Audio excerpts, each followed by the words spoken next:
Thank you so much for joining us for the Life Stories Conversations. I'd like to start by asking you to introduce yourself and talk about your research. Well, it's my pleasure to be here. I'm Neena Chappell. I'm Professor Emeritus at the University of Victoria. Came out here in '92. I was recruited to build the Research Centre on Aging, which I did. I'm a gerontologist, sociologist. I've studied older adults my entire career. I have a major focus on caregiving, unpaid caregiving, so caregiving primarily from family, but also from friends, neighbors, and so on. Also study the healthcare system, type of healthcare system that's most appropriate for older adults as we age. I do some cross-cultural research, particularly with mainland China and Hong Kong, and comparisons with the West, particularly with Canada. Oh, so interesting, so valuable. And what brought you to this line of work, this line of research? Well, it's sort of interesting, actually, and I've been asked it many times, and it was actually my grandfather in Nova Scotia. He was a man of tremendous principle and tremendous ethics. And my father, a Caucasian white man with roots to England, married a Chinese woman from mainland China, and there was a lot of discrimination. They were married during the Second World War. And my dad's family actually disowned my mother, and when we had kids, disowned us. But his father didn't, and as a statement to the rest of the family, he used to come and have dinner with us one Sunday a month. And my mother held him in such high esteem because of his principles and his ethics and so on, that I really grew up thinking that older adults were someone that had much wisdom and could be learned from, and something that I was very interested in getting closer to. Mm-hmm. So I started studying older adults actually during my master's year at university. Wow, very, very I would say that in all my years doing research with older adults that I've met many who are in fact inspiring, but not all have been. And so what would you say are the accomplishments you're most proud of over your career, and in terms of your investigation into life stages and aging in particular? It's an interesting question.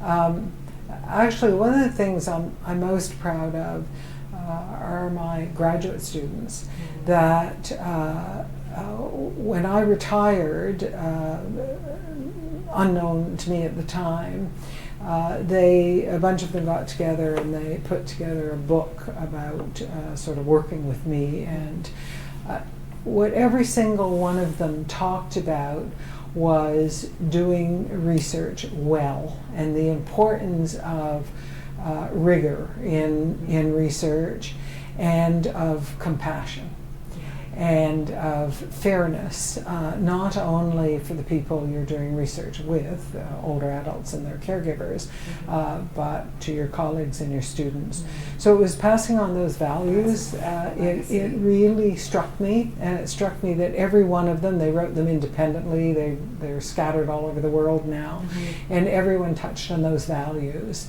And so it made me very proud. I'm proud of having helped build the area of gerontology for research. When I started, it wasn't an area. You couldn't work with a professor and specialize in graduate school in gerontology. It just wasn't there. And of course, many helped build the area, but I was happy to have been one of them. So I'm very pleased with that. I'm very pleased with the focus we've had in gerontology and our research, which is to give voice to older adults, that as researchers we're not going in and treating them as subjects, but rather we go in and try to work with them. So our particular skills as researchers can give voice both to their knowledge but also to their concerns and to their ideas. So again, when I started out, the work that family caregivers did simply wasn't recognized. It wasn't recognized by governments. It wasn't recognized anywhere. It was just not even acknowledged that it occurred.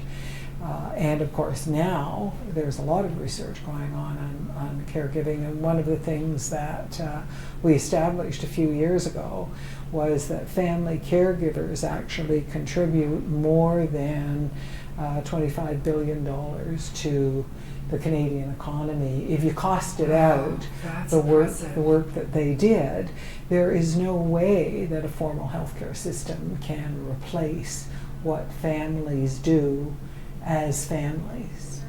And despite all of the concern that has been raised about the nuclear family falling apart and all of these different forms of families emerging, whether they be gay families, lesbian families, blended families, single parent families, it doesn't matter. It's very clear that human beings like to form into smaller groups, and they build bonds of attachment and they care for one another. And it doesn't matter if it's the traditional family form or another family form. Families look after one another. They step up when needed. So I'm rattling on. Yeah, no, it just resonates so strongly with me as we care for my mother and see that things that just can't be done in the context of institutional care. She's in a care home. Yeah. And how much better her whole outlook on life is, and her health, because we go in and provide these supports and care that just an institution just can't do. No.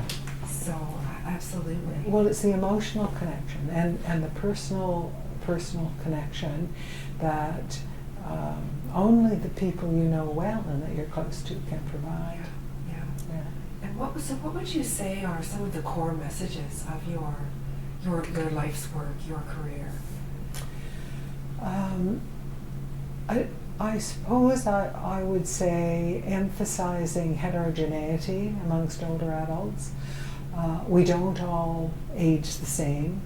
And when you look at using chronological age to define old age, and for a long time it was 65 in Canada because that's when the old age pension took effect in full. Or you define it as 60 or you define it as 70, it doesn't really matter.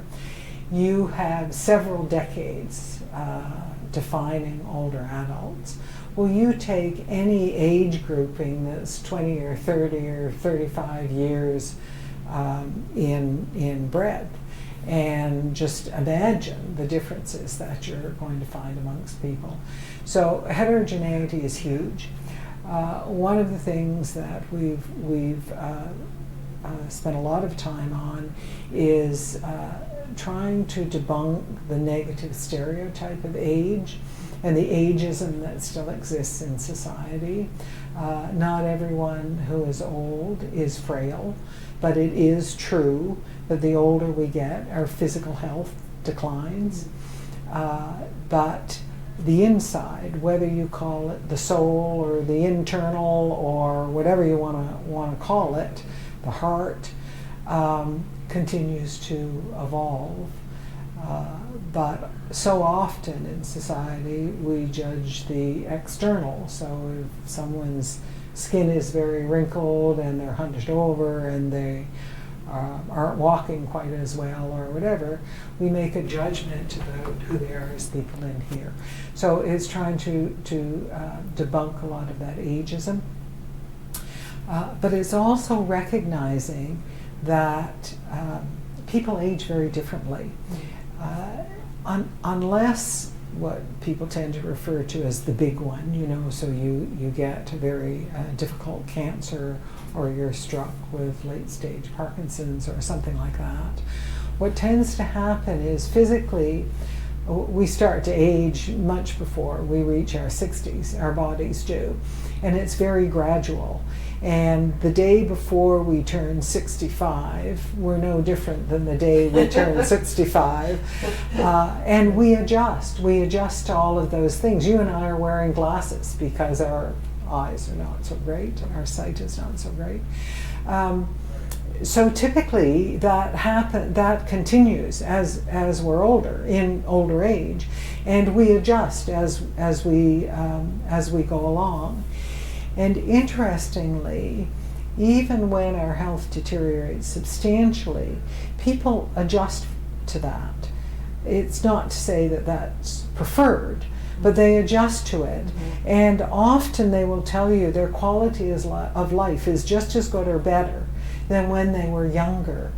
So it actually isn't. It's young people's lenses and eyes looking at the physical decline of old age, and they're saying, oh, that must be terrible, that must be terrible, that must be terrible, right? Yeah. But when you talk to and you get to know older adults, that actually isn't the most important thing in life. And that isn't the most important thing that gives them their quality of life. But we have tremendous variation in how people age physically, but how they age psychologically and emotionally, and how they adapt to the changes that are occurring in them. Mm-hmm. Well, I often hear young people complaining about their aches and pains, and I'm always reminding my husband, hey, you're not the only one with a bad back. Someone I know is 25 has got the same problems. Yeah. But we tend to see those aches and pains when we get older through that frame of aging. Right. Yeah. So I'm really interested in the cross-comparative, cross-cultural dimension of your work on aging. What has that brought to you, to the table for you, in terms of doing some comparisons across cultures? Yeah, well, again, in the caregiving area, if you read the literature on aging in China, you will read all about filial piety and how they have this collective culture, and people are raised from knee high to respect their parents, to respect older adults in the society, and in fact it is enshrined in law in Beijing. All the duties that grown children are responsible for older adults.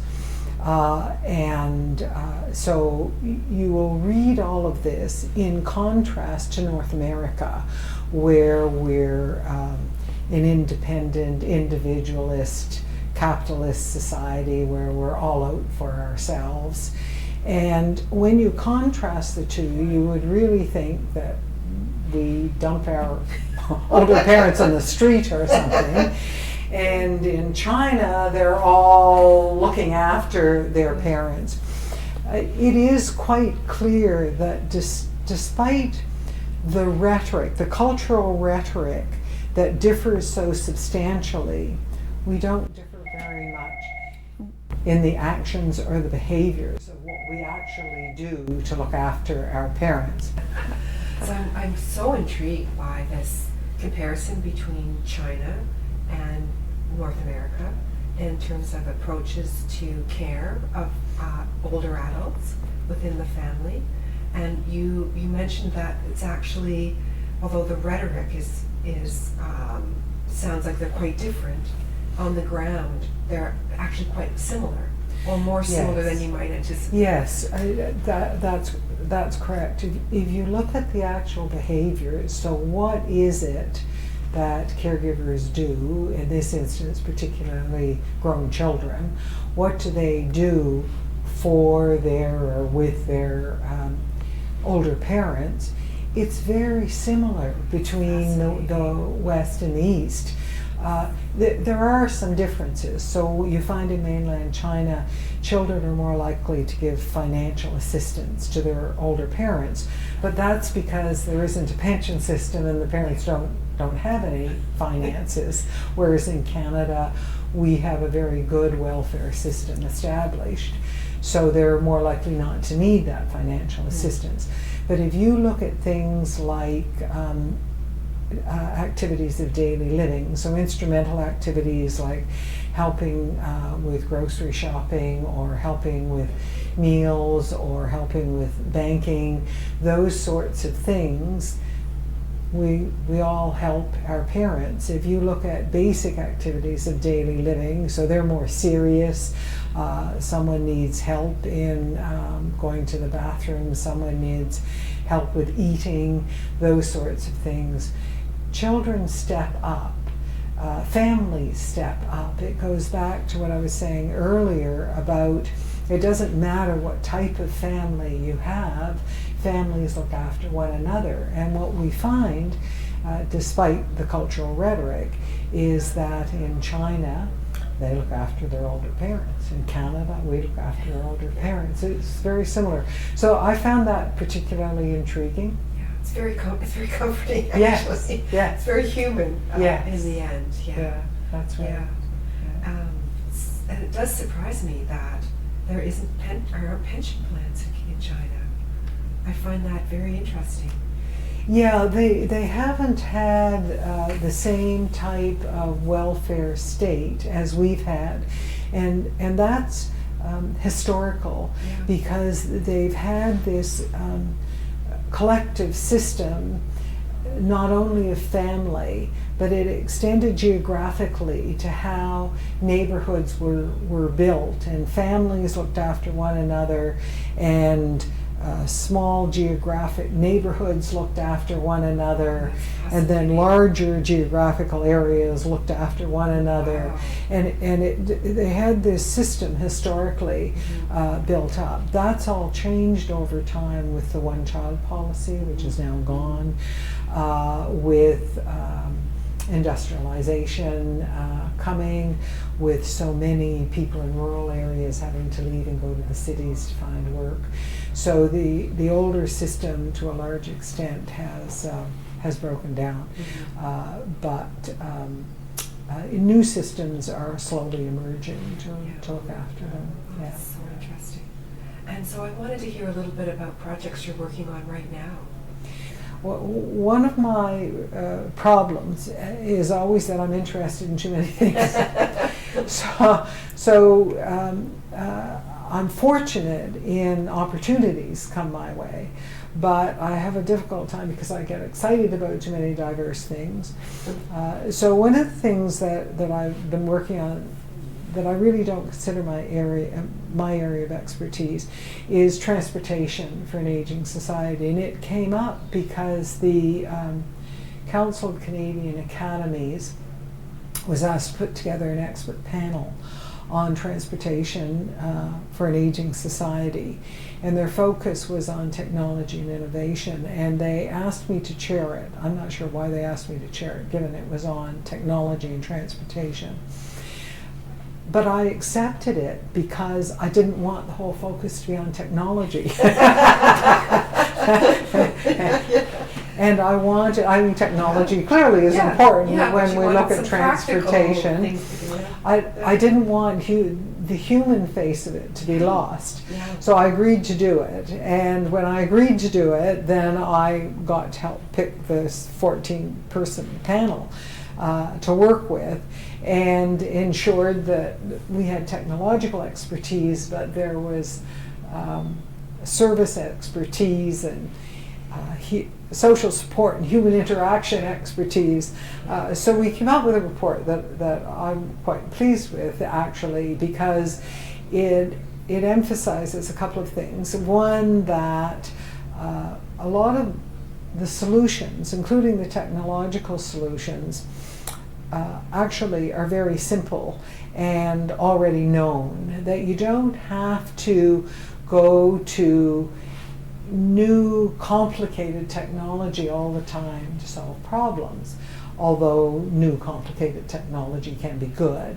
And when it comes to transportation and older adults, if we develop universal design so that older adults can travel more, it will be a transportation system which is much easier for people of all ages to use. Yeah, exactly. That it's not just for older adults. Exactly. And interestingly, some of the research that has been done on tourism amongst older adults, they place sort of age friendliness in the destination they're going to above anything else in the attractiveness of choosing the destination. So it was really interesting. And then, so out of that, I've just written a chapter for a book on health promotion for older adults and whatnot. So, one thing always leads to another. I still don't consider myself an expert in transportation, but it was really, really interesting, and I think it was very worthwhile to do.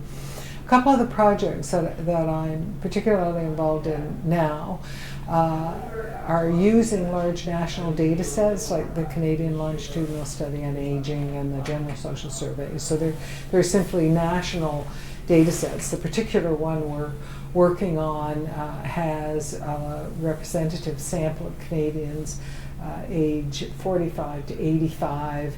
The sample size is 50,000. And I'm looking at intersectionality and caregiving. And all that means is, instead of looking at how older men might differ from older women, or how older people who have less money differ from older people who have more money, we don't live in those silos, you know. And you'll be well aware of this.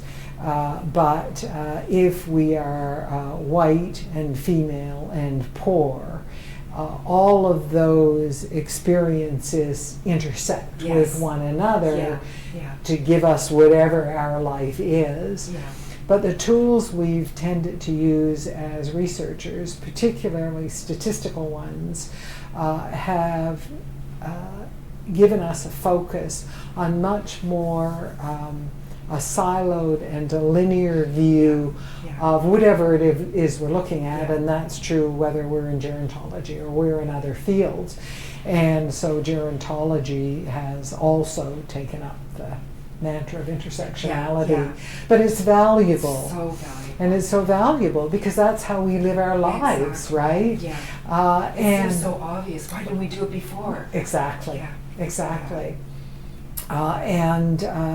It's interesting because in caregiving, there's not a lot of focus on intersectionality, although some of us have actually been analyzing it, the techniques, statistical techniques in large data sets that we use to look at it, we've actually been using, but we didn't call it intersectionality. I mean, it's interesting, right? Yes, exactly. As you say, we've really been doing this for a while, but it's only now getting the sort of name of intersectionality. Would you like to say a bit more about that? Well, in a sense, it points to the importance of language, doesn't it? Because we now have a term for what a lot of us were struggling with previously.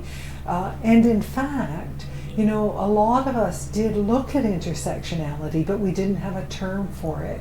So if you look, for example, at the social determinants of health, and you just take sort of the classic ones, so you take income or social class, gender, and age, right?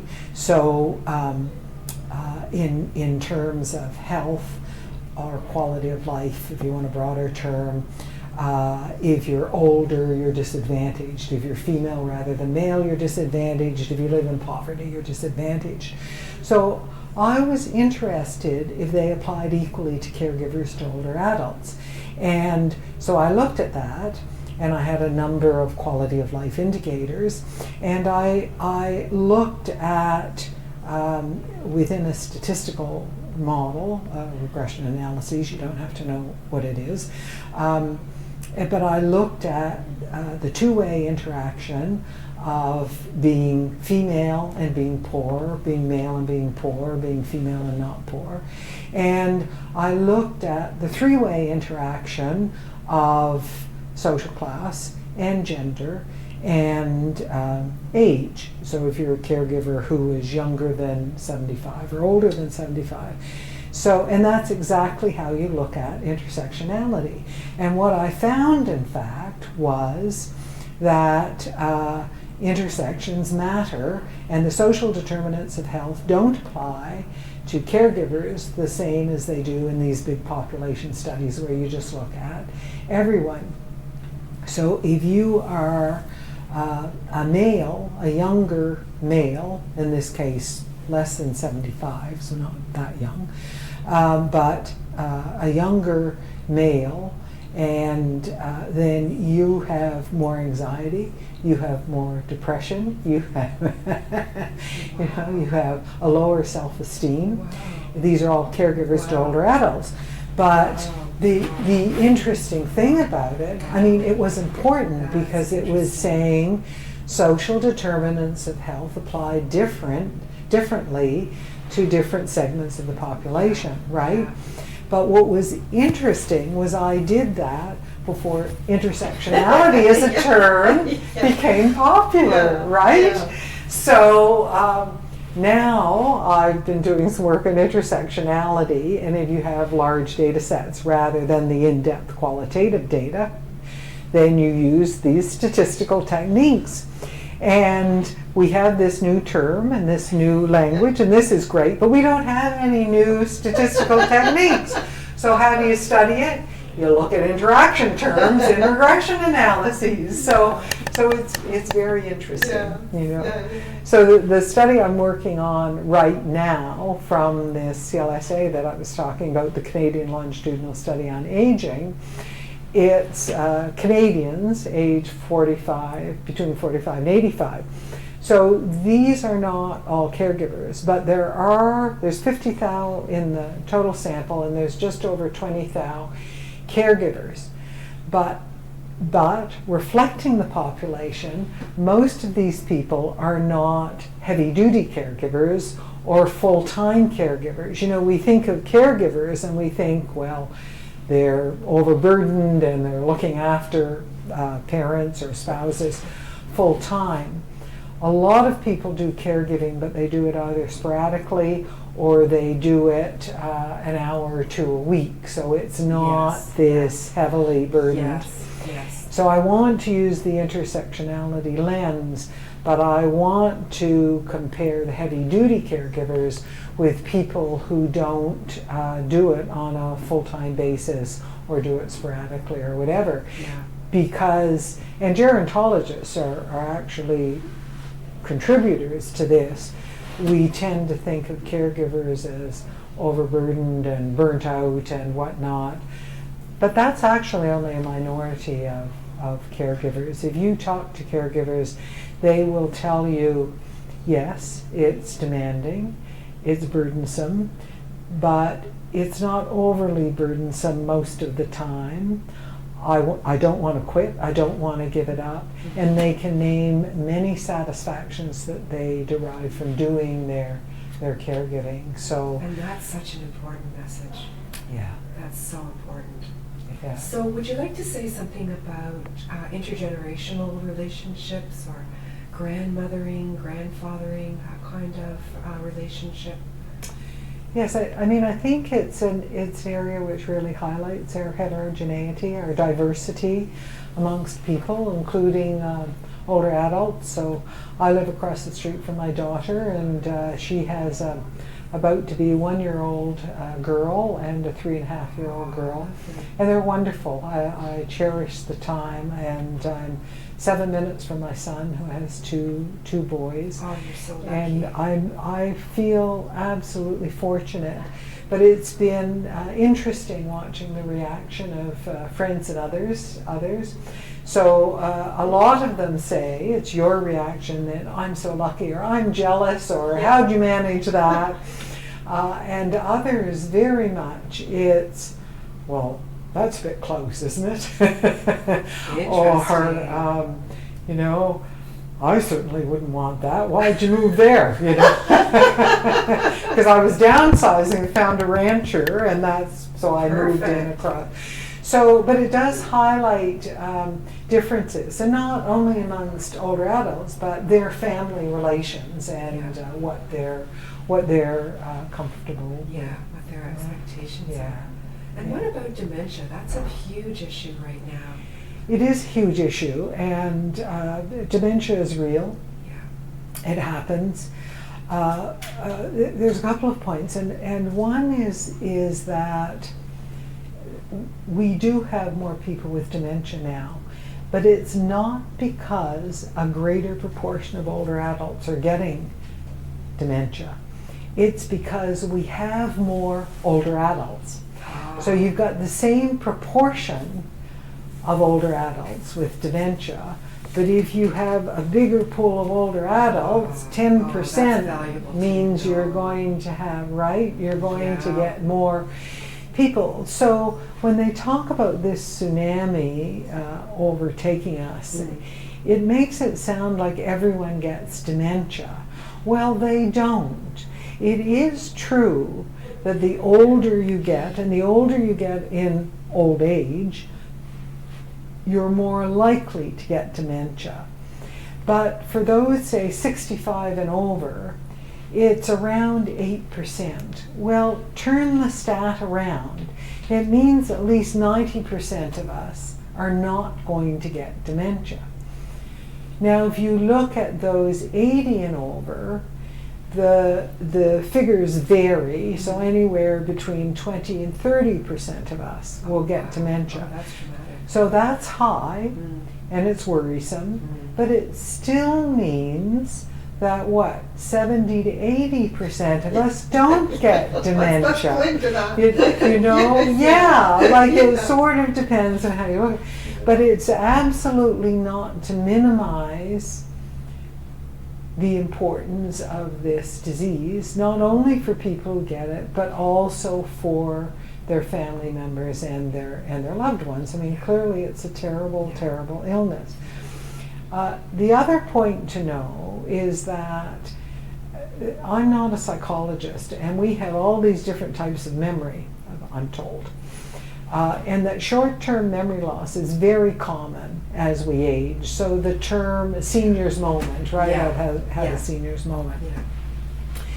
Because you have senior's moments does not mean you're getting dementia.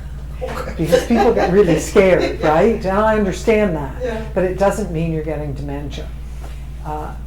If in fact your cognitive abilities decline enough, so you could be said to have cognitive impairment, and that's not a senior's moment, but it's worse, is cognitive impairment.